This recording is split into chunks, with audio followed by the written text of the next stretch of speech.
Golf Central, brought to you by Callaway Golf. We're headed for a marathon Sunday at the FedEx Cup finale. Tour Championship at East Lake, third round play suspended for the day at about 7:10 p.m. Eastern time with 14 players on the course. Threatening weather in the Atlanta area. Play will resume Sunday morning at 9:45 Eastern time, and you'll see that live on Golf Channel. The fourth round getting underway at 11:16 a.m. We expect the final pairing to go out around 2 o'clock Eastern. You'll see that on NBC. There's the guy who's being pushed, but he's still leading. It's Scotty Scheffler. Narrowly. Remember at one point yesterday, it was Andrew Schauffele standing on the 16th tee. Scheffler led it by 6.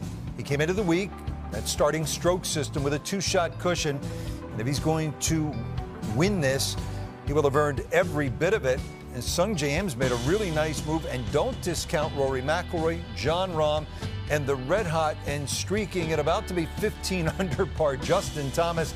We know he's capable of taking it scuba diving deep, maybe a 62 or 63 to run him down on Sunday. Hello again and welcome. Rich Lerner alongside Brandel Chambly and Mark Rolfing. We're back to the format again. Hold on, your phone I told you guys to be patient. Your phone was blowing up? Yesterday, a day and a half, I guess the complexion of this golf tournament has changed drastically. Yesterday, midday, when Scotty Scheffler had, an 8-shot lead, and it looked like he was going to run off and hide and win by 15 or 20. Everybody was sending me messages saying, this format stinks. It's going to lead to nothing but blowouts. I was like, easy, easy, easy. The last 3 years, the leader going into the FedEx Cup, won by 1, he won by 3, and he lost by 5. That's a reasonable amount of data. And if this guy does run off and hide, as I was saying yesterday, then applaud him because he's just playing great. But eventually, something about that $18 million makes the hole just a little bit smaller, makes the fairways just a little bit smaller. And now then we got ourselves a ball game. The thing about what you just said that really caught my attention was easy, easy, easy. I can't believe how easy this course is playing now. Consider the fact that Scotty Scheffler started with a 2-shot lead, and he had to shoot 65, 66 the first 2 rounds just to keep that 2-shot lead. It's almost bordering on a little too easy for me now.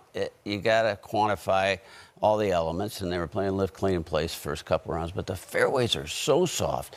Hole locations I thought were quite easy today, actually, especially on some of the shorter holes. They're going to break all kinds of scoring records, it seems to me like. You see, he's a diplomat. Do you hear him? He says it's just a little too easy. That's Mark Rolfing for this golf course is way too easy.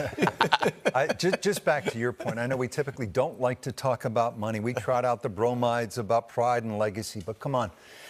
These are professionals, and this is high-stakes stuff right here. I would just ask you at home, do you think you could draw the putter back for $18 million?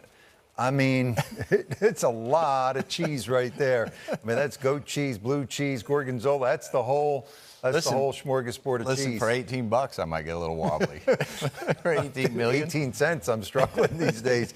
There's some breaking news today, and Rex Hoggard is on the ground at East Lake in Atlanta. It relates to LIV Golf, possibility of more defections. And Rex, what do you know? Rich, according to multiple sources, at least 6 players will be joining LIV Golf next week, and they're expected to play the 4th LIV Golf event, which will be played just outside of Boston next week. Now, on top of that list will be world number 2, Cameron Smith. Now, he'd been rumored that he's going to LIV Golf now for months, and every time he'd been asked about it in recent weeks, he'd been very aloof. Now, compounding that for International President's Cup captain Trevor Immelman, along with that group that will be announced going to LIV Golf next week, is Joaquin Niemann. Now, he and Cam Smith were 2 of the 8 automatic qualifiers for Trevor's team this year. Also, Mark Leishman will announce that he's going to LIV Golf. Now, he would have been a likely captain's pick for Trevor, so you know this leaves him in a very, very difficult position. Now, I spoke with a tour official who said because the international team has already been set, Trevor will simply get 2 additional captain's picks to round out his team. And I also reached out to Trevor for a comment, and he said, I was chosen by our players to lead the international team to the best of my abilities, and I will carry out this honor fully. All I can control is the experience the 12 players who want to be at the President's Cup will have. My wife and I, along with our support staff, have dedicated 2 years of our lives to making this President's Cup an amazing week for our players, caddies, and family. I think he'll be a great captain regardless of who shows up. He's already lost Louis Oosthuizen and Abraham Ancer. If he loses Smith, Leishman, Neiman, Mito, Pereira, that's devastating. And that would have been perhaps their most competitive team in a long time. Who knows, maybe they'll pull a shocker, make it competitive in Charlotte. There's also some movement on the legal front. Rex, what's happening there? Yeah, in the antitrust case, which was filed in U.S. District Court in Northern California on Friday, the plaintiffs, the players who have been suspended by the PGA Tour, they filed an amended complaint. Now, a couple of things to this that need to get pointed out.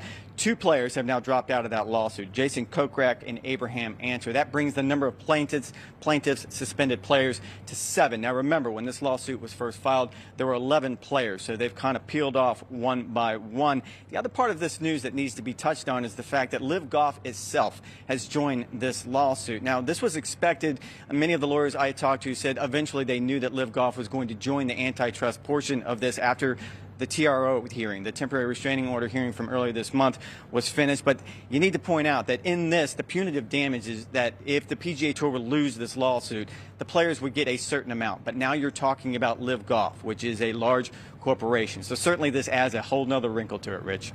Rex, thank you for that breaking news from Eastlake in Atlanta. And anyone thinking about détente between LIV Golf and the PGA Tour, think again. Lawsuits, defections, and now the attempt to undermine one of the PGA Tour's prized properties, the President's Cup. I think at Ponte Vedra there are two names right now squarely in the enemy camp, Greg Norman and Phil Mickelson.